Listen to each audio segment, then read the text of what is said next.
أعوذ بالله السميع العليم من الشيطان اللعين الرجيم. بسم الله الرحمن الرحيم. الحمد لله رب العالمين، والصلاة والسلام والتحية والإكرام على سيدنا ونبينا وحبيب قلوبنا أبي القاسم محمد وعلى آله الطيبين الأطهرين المعصومين، واللعنة الدائمة على أعدائهم أجمعين. أما بعد، فقد قال رسول الله صلى الله عليه وآله وسلم: إن للحسين في بواطن المؤمنين معرفة مكنونة. السلام علی الحسین وعلی علی بن الحسین وعلی اولاد الحسین وعلی اصحاب الحسین. عزیزان گرامی قدر، عزاداران مظلوم کربلا، محرم الحرام کا دوسرا سورج غروب ہو چکا ہے اور میرا حسین کرب و بلا کی سرزمین پر خیمہ زن ہو چکے ہیں. حسینی قافلہ با وفا، بے مثل و بے نظیر اصحاب کے ساتھ کربلا میں پہنچ چکے ہیں. انہی دلاوران کربلا کی یاد منانے کے لیے جگہ جگہ کریا کریا، شہر بشہر فرش عزا بچھایا جا رہا ہے. یہ فرش عزا بچھانا، یہ عزاداری کا اہتمام، یہ علم، جلوس، تعزیہ داری، یہ سب بذات خود اجر رسالت کے مصادیق ہیں کہ جن کا اجر و ثواب یہ دنیا دینے سے تہی دست ہے، دے بھی نہیں سکتی. اس کا اجر جناب سیدہ کائنات فاطمہ الزہرا سلام اللہ علیہا ہی دیں گے. یہ چیزیں بذات خود تو باعث برکت، باعث رحمت، مشکلات کی دوری کا سبب ہیں. انہیں ہرگز بھی کم نہ سمجھا جائے، بلکہ ان کو سست کرنے والا اہل بیت اطہار کا دشمن ٹھہرتا ہے. اسی تعزیہ داری، مجالس، جلوس ہائے عزا، علم، ان کے بارے میں، شعائر حسینی کے بارے میں ورق گردانی کرتے ہوئے آج ایک حدیث دیکھنے کو ملی جن کا ذکر کرنا میں ضروری سمجھتا ہوں کہ حضرت موسیٰ علی نبینا وآلہ وعلیہ السلام کو جب یہ احساس ہوتا ہے، علم ہوتا ہے کہ امت محمدی صلی اللہ علیہ وآلہ وسلم کو تمام امتوں پر خداوند قدوس نے افضلیت اور برتری عطا فرمائی ہے،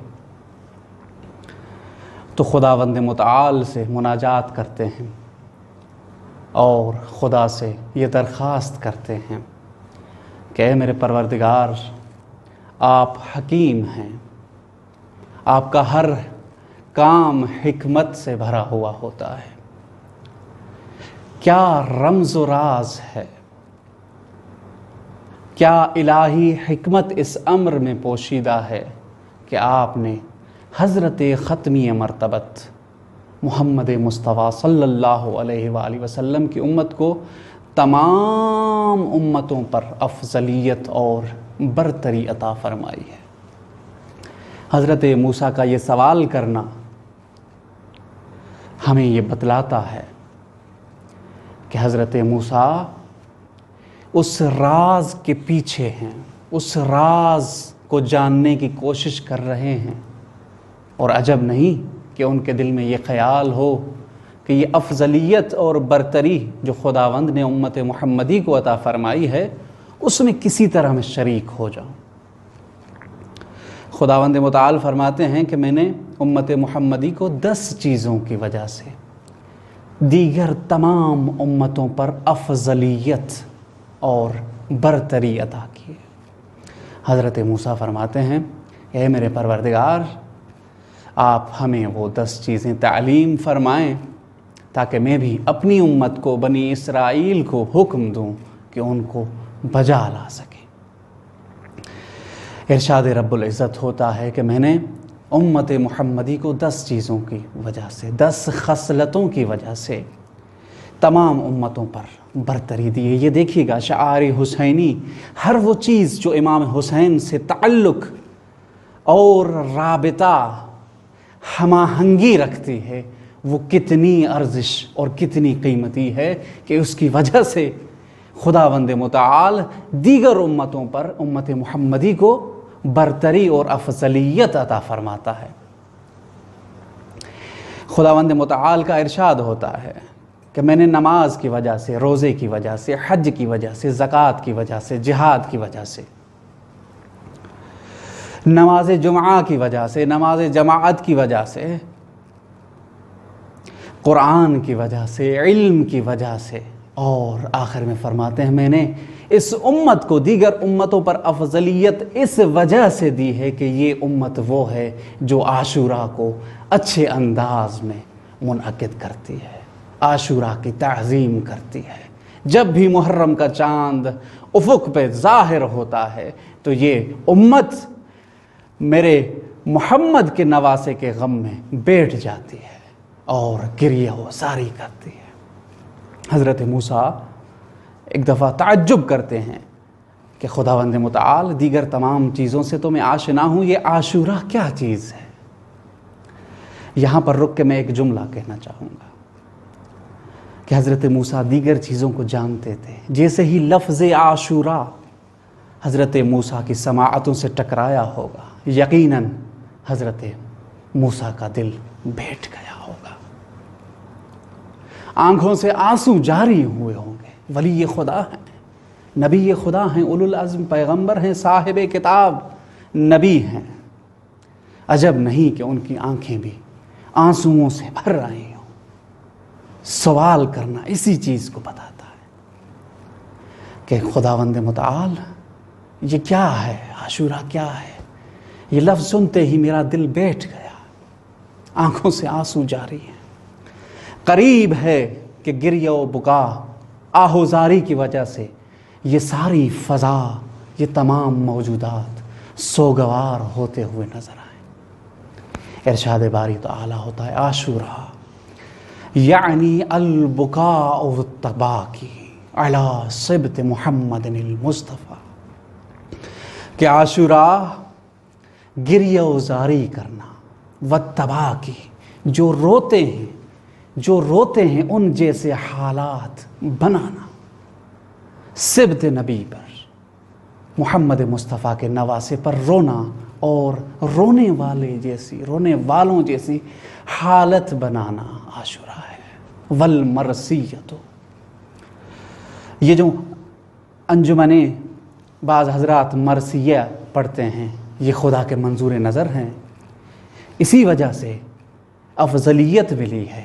اسی حدیث قدسی میں ہے والمرثیۃ، یہ مصیبت پڑھنا، والعزاء عزاداری کرنا، علی مصیبت ولد المصطفیٰ، محمد مصطفیٰ کے نواسے کی مصیبت میں عزادار ہونا یہ وجہ بنی ہے کہ امت محمدی کو دیگر تمام امتوں پر فوقیت دی جائے، افضلیت دی جائے اور افضلیت دی جائے۔ آگے بڑھتی ہے حدیث قدسی، نہ یہ فقط کہ جو مجالس عزا برگزار کریں، یہ تعزیے نکالیں، علم سجائیں، امام حسین کے غم میں روئیں اور رونے والوں جیسی حالت بنائیں، بلکہ جو بھی شخص وما من عبد، اگر کوئی بھی شخص انفق من مالہ، اپنے مال سے 1 درہم خرچ کرتا ہے، فی محبت ابن بنت المصطفیٰ، اگر محمد مصطفیٰ کے نواسے کے غم میں، ان کی محبت میں 1 درہم بھی خرچ کرتا ہے، کس لیے خرچ کرتا ہے؟ خود حدیث قدسی گویا ہے، طعاماً، عزاداران مظلوم کربلا کے لیے طعام، نظر و نیاز بنواتا ہے، وغیر ہی۔ یہاں سے پتہ چلتا ہے کہ فقط نظر و نیاز کے لیے نہیں بلکہ ہر اس کام کے لیے خرچ کرتا ہے جو اہتمام عزاداری میں دخیل ہو، جو انتظام میں دخیل ہو، ہر وہ چیز باعث اجر و ثواب ہے۔ آگے چل کے فرماتے ہیں اللہ، یہاں پہ دنیاوی اور اخروی ثواب اور اجر کو ذکر فرماتے ہیں حدیث قدسی میں، وَبَارَكْتُ لَهُ فِي الدَّارِ الدُّنْيَا، جو بھی چیز اس میں خرچ کرے گا، جو بھی شخص اس شعائر حسینی میں کچھ بھی خرچ کرے گا تو میں اس کے لیے برکت کا ضامن ہوں، اس دنیا میں بھی اور آخرت میں بھی۔ خداوند متعال دنیا میں کیا ملے گا؟ دنیا میں ملے گا الدرہم ب70 درہما، ہر 1 درہم کی بدلے میں 70 درہم میں ادا کروں گا۔ خداوند متعال کی ضمانت ہے، گارنٹی دے رہے ہیں کہ جو بھی 1 درہم خرچ کرے گا، میں خداوند متعال، میں اس دنیا کا مالک، اسے 70 درہم ادا کروں گا۔ اخروی ثواب کیا ہے؟ اخروی اجر و ثواب کیا ہے؟ آگے چل کے حدیث قدسی فرماتی وَكَانَ مَعَافًا فِي الْجَنَّةِ، وہ جنت کا حقدار، یعنی پہل جو چیز عزاداران حسینی اور ان کے لیے انتظام اور اہتمام کرنے والے چیزوں کی استقبال کرے گی وہ جنت ہوگی۔ دوسرا وَغَفَرْتُ لَهُ ذُنُوبَهُ، یہاں پہ ماضی کا صیغہ استعمال ہوا ہے کہ جیسے ہی وہ 1 درہم خرچ کرتا ہے ایام عزا کے لیے، عزاداری امام مظلوم کے لیے، تو میں ان کے سارے گناہ معاف کر دیتا ہوں۔ یہ مستدرک الوسائل میں یہ حدیث قدسی نقل ہوئی ہے، یعنی یہ انتظامات، یہ مجالس عزا کا اہتمام، یہ ننگر و نیاز، یہ تعزیہ داری، یہ علم پاک کا سجانا اور اپنی چھتوں پر نصب کرنا، سوار کرنا، یہ ایسی چیزیں ہیں جن کا ثواب اور اجر ہمیں دنیا میں بھی ملتا ہے، آخرت میں بھی خداوند متعال کا وعدہ ہے کہ ان کا استقبال جنت کیا کرے گی۔ یہ ساری چیزیں تاثیر گزار ہیں، لذا ان کو بڑے اہتمام کے ساتھ، نہایت احترام کے ساتھ منائیں اور برگزار کریں، اسی طرح منائیں جس کی سفارش ائمہ اطہار نے کی ہے۔ یہ جیسے بھی عزاداری ہو رہی ہے اس کو منائیں، بھرپور انداز میں منائیں۔ اگر کوئی رکاوٹ ڈالتا ہے، ان کو سست کرتا ہے، وہ دشمنان آل محمد کے صف میں ہے، وہ دشمنان امت مصطفیٰ ہے، دشمنی محمد مصطفیٰ۔ لہٰذا ہمیں چاہیے کہ یہ عزاداری، یہ تعزیہ داری، یہ مجالس عزا برگزار ہوتے رہیں، منعقد کرواتے رہیں، تاکہ ان کے ذریعے محمد و آل محمد کے غم میں شریک ہو سکیں۔ اور ایک اور سفارش جو خود باعث اجر و ثواب ہے وہ یہ ہے کہ اس طرح سے یہ عزاداری، یہ آہ و بکا، یہ مجالس عزا، یہ تعزیہ داری، یہ علم اسی طرح سجائے جائے، اسی طرح منائے جائیں جس طرح ائمہ اطہار منایا کرتے تھے۔ کیا ہوگا اس سے یہ ہوگا کہ ایک تو اجر و ثواب دنیاوی اور اخروی ہمارے حصے میں آئے گا، دوسری بات جو ہمارے حصے میں آئے گی وہ یہ ہے کہ امام علیہ الصلاۃ والسلام کی معیت حاصل ہوگی، کہ کس طرح سے ائمہ طاہرین نے منائی ہم بالکل اسی طرح منائیں۔ اگر ہم بالکل اسی طرح منائیں گے تو قبولیت اور مقبولیت دوڑے ہوئے گلے لگانے آئے گی۔ ہمیں یہ امید اور درخواست نہ کرنا پڑے گی کہ خداوند متعال ہمارا فرش عزا بچھانا اپنی بارگاہ میں قبول فرما۔ ایک امام کی معیت، دوسرا اجر و ثواب، یہ دو چیزیں جس طرح کے بزرگان فرماتے ہیں کہ السلام علیکم کہیں یا سلام علیکم کہیں، تو بزرگان سفارش کرتے ہیں کہ سلام علیکم کہا کریں، کیونکہ یہ آیت قرآن کا ایک ٹکڑا ہے۔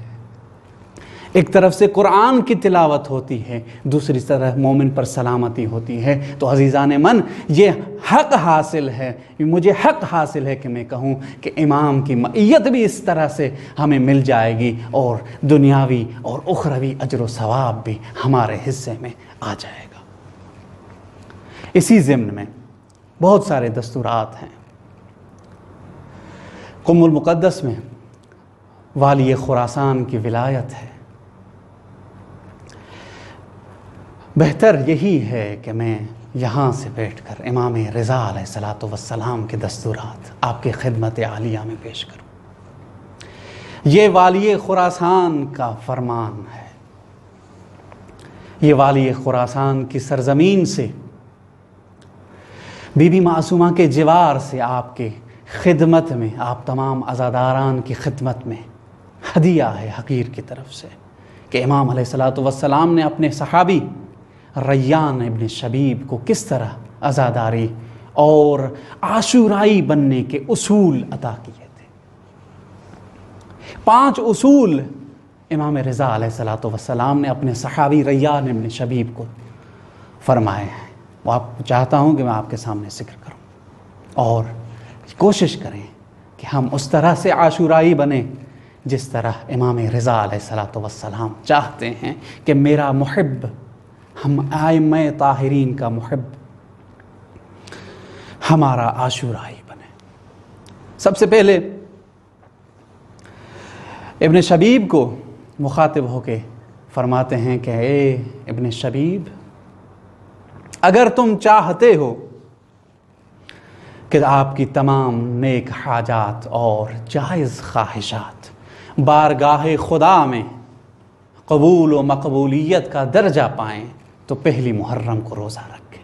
مولا اس کی کیا حکمت ہے؟ مولا فرماتے ہیں اس کی حکمت یہ ہے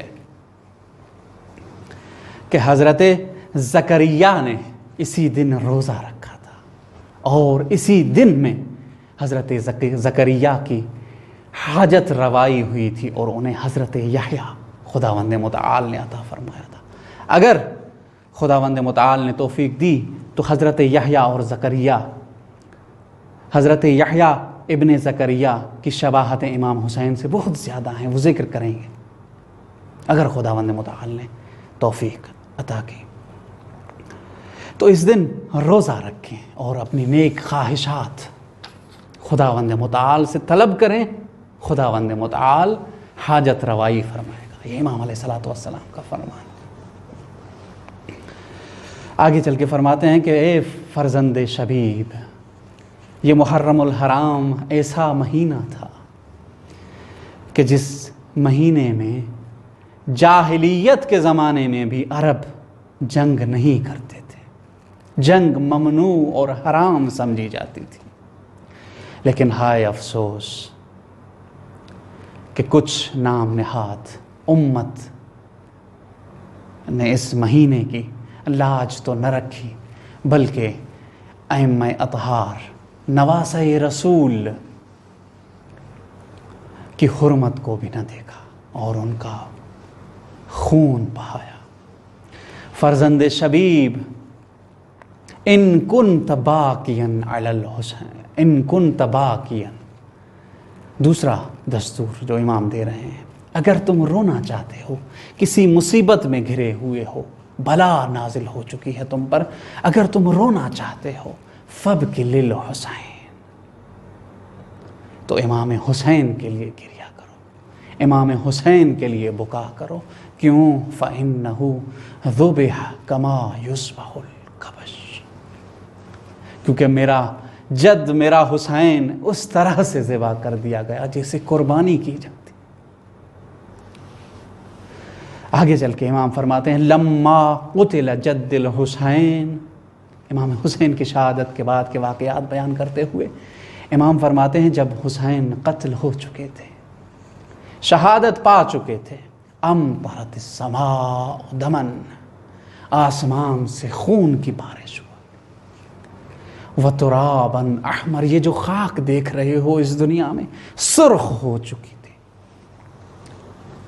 اور اگر حسین پر تم رو لیے، فرماتے ہیں حتی تصیر دموعک علی خدیک، اگر امام حسین کے لیے تم رو چکے اور تمہارے رخساروں پر وہ آنسو گرے، غفر اللہ لک کل ذنب اذنبتہ صغیرا کان او کبیرا قلیلا کان او کثیرا، جیسے ہی تمہارے آنسو گر کر تمہارے رخساروں پر آتے ہیں تو خداوند متعال تمہارا ہر وہ گناہ معاف فرماتا ہے جو تم نے کیا ہو، فرق نہیں پڑتا وہ گناہ صغیرہ میں سے ہو یا کبیرہ میں سے، تھوڑے گناہ ہوں یا بہت سارے گناہ ہوں، سب کے سب معاف کر دیے جاتے ہیں۔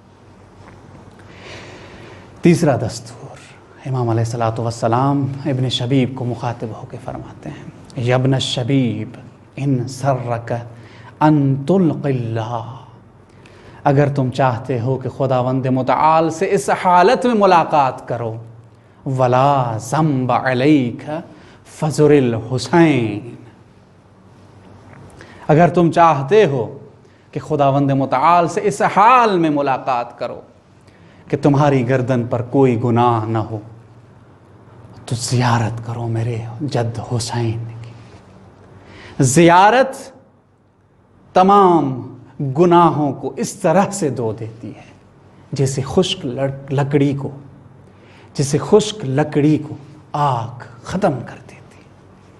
آگے چل کے فرماتے ہیں وَإِن سَرَّكَ، اگر تم چاہتے ہو، اگر تمہیں یہ خوشی دیتا، أَن تَسْكُنَ الْغُرَفَ الْمَبْنِيَّةَ فِي الْجَنَّةِ مَعَ النَّبِيِّ، ہم اپنے معاشرے میں دیکھتے ہیں کہ لوگ مدینے میں مرنے کی دعائیں مانگتے ہیں، مدینۃ النبی میں مرنے کی دعائیں۔ یہاں پہ امام گارنٹی دیتے ہیں اگر تم چاہتے ہو کہ تم ایسے محلوں میں رہو جن محلوں میں نبی مکرم اسلام جنت میں مسکون ہیں، تو فلعن قتلت الحسین، تو امام حسین کے قاتلوں پر لعنت کرو۔ اس کا پہلا ثواب یہ ہے کہ تم جنت میں نبی مکرم اسلام کے ساتھ ہمسائے ہوگے، ان کی جوار میں رہو گے۔ چوتھا دستور یبن الشبیب ان سرک ان یکون لک من الثواب مثل ما لمن استشہد مع الحسین، اگر تم چاہتے ہو کہ تمہیں وہ ثواب، وہ اجر، وہ جزا ملے جو ان دلاوران کربلا کو ملے جو امام حسین کے ساتھ شہید ہوئے ہیں، تو جب بھی امام حسین کا تذکرہ ہو یا تم اپنے آپ میں امام حسین کی یاد مناؤ تو یہ کہا کرو یا لیتنی کنت معہم فافوز فوزا عظیما، اگر تم یہ جملہ ادا کرتے رہو گے تو تم کو وہی ثواب، وہی اجر، وہی جزا ملے گا جو شہدائے کربلا کو ملتا ہے۔ پانچواں دستور، امام علیہ الصلوۃ والسلام فرماتے ہیں یبن الشبیب، اے فرزند شبیب، ان سرک ان تکون معنا فی الدرجات العلا من الجنان فاحزن لحزننا وافرح لفرحنا علیک بولایتنا، اے فرزند شبیب، اگر تم جنت میں ہمارے ہمسائے، ہمارے جوار میں رہنا چاہتے ہو تو ہمارے غم میں غمگین ہوا کرو، ہماری خوشی میں مسرور ہوا کرو۔ علیک بولایتنا، تم پر واجب ہے کہ ہماری ولایت کو، ہماری ولایت سے متمسک رہو۔ عزیزان گرامی، سوال کیا جاتا ہے کہ آخر امام حسین علیہ السلام نے مدینہ کیوں چھوڑا تھا؟ یہی ولایت نہ تھی، یہی ولایت کا فقدان تھا جس کی وجہ سے حسین مدینے کو چھوڑنے نکلے تھے، مدینے کو چھوڑ کر کربلا کی سرزمین بسا لی تھی۔ آج 2 محرم ہے، میرا حسین اپنے با وفا، بے مثل و بے نظیر ساتھیوں کے ساتھ کربلا میں خیمہ زن ہو چکا، مگر کیا ماجرا ہے، کس طرح خیمے لگے ہیں، کس نے خیمے کیسے لگائے۔ روایات میں ملتا ہے کہ جیسے ہی امام علیہ السلام کی سواری سرزمین پر پہنچتی ہے تو چلنے سے انکار کر دیتی ہے۔ یہاں تک کہ روایات میں ملتا ہے کہ امام علیہ السلام نے اپنے لیے دوسری سواری کا انتظام کروایا، دوسری سواری پر بیٹھے، سوار ہوئے۔ روایات میں جملے ہیں وَأَبَىٰ أَن يَرْحَلَ، ذوالجناح نے انکار کر دیا، چلنے سے انکار کر دیا۔ امام علیہ السلام نے اپنے اصحاب سے کہا کہ یہ پوچھو یہ کون سی جگہ ہے؟ کسی نے کہا غازریہ ہے، کسی نے کہا شاطئ الفرات ہے، کسی نے کہا ارض السوات ہے۔ ایک بوڑھا قدیم زمانے کا آدمی تھا جس نے کہا کہ میرے آقا، میرے مولا، اس سرزمین کو کرب و بلا بھی کہا جاتا ہے۔ آج ہی کا دن تھا نا، امام حسین کربلا پہنچے تھے۔ جیسے ہی کرب و بلا کا لفظ امام کی سماعت سے ٹکراتا ہے تو امام فرماتے ہیں اعوذ بک من کرب و بلا، اے میرے پروردگار، میں اس کرب و بلا سے آپ کی پناہ چاہتا ہوں۔ اور اپنے اصحاب سے، اپنے جوانان بنی ہاشم سے فرماتے ہیں کہ یہاں پر ہی خیمے لگائے جائیں۔ جناب ابو الفضل عباس سامنے آتے ہیں۔ امام حسین جناب ابو الفضل عباس کو دیکھ کے فرماتے ہیں ہا ہونا محط رحالنا، یہاں پر ہی ہمارے خیمے لگائے جائیں گے۔ مخاطب دیکھیے جناب عباس ہیں، اور باتیں دیکھیے جو امام نے جناب عباس سے کہی ہیں۔ یہاں تک اگر مطلب ہوتا تو عجب نہ تھا، لیکن آگے چل کے فرماتے ہیں ہا ہونا مسفک و دماءنا، عباس یہی وہ جگہ ہے جہاں پہ ہمارا خون بہایا جائے گا، یہی وہ سرزمین ہے جہاں پر قاسم کو ٹکڑے ٹکڑے کر دیا جائے گا، یہی وہ جگہ ہے جہاں پر اکبر کے سینے میں برچھی لگے گی۔ ہاں عباس، یہی وہ جگہ ہے جہاں پر تمہارے بازو قلم کر دیے جائیں گے، آپ کی چشم اطہر میں تیر مارا جائے۔ میں کہوں گا مولا یہ سب تو بتا دیا، کچھ اپنے بارے میں بھی بتاتے، یہ بھی بتاتے کہ آپ جب گودال قتل گاہ میں تنہا رہ جائیں گے تو 70 قدم پر بہن دیکھتی رہ جائے گی اور منتیں کرتی ہوئی نظر آئے گی کہ نہ مارو، یہ میری والدہ کا پالا ہوا ہے، میری والدہ نے چکیاں پیس پیس کر پالا ہے۔ یہ بھی بتاتے کہ میرے حسین کے بعد خیام کو آگ لگائی جائے گی، لوٹ مار کی جائے گی، یہ بھی بتاتے کہ سکینہ کے دامن میں آگ لگائی جائے گی۔ وَسَيَعْلَمُ الَّذِينَ ظَلَمُوا أَيَّ مُنْقَلَبٍ يَنْقَلِبُونَ۔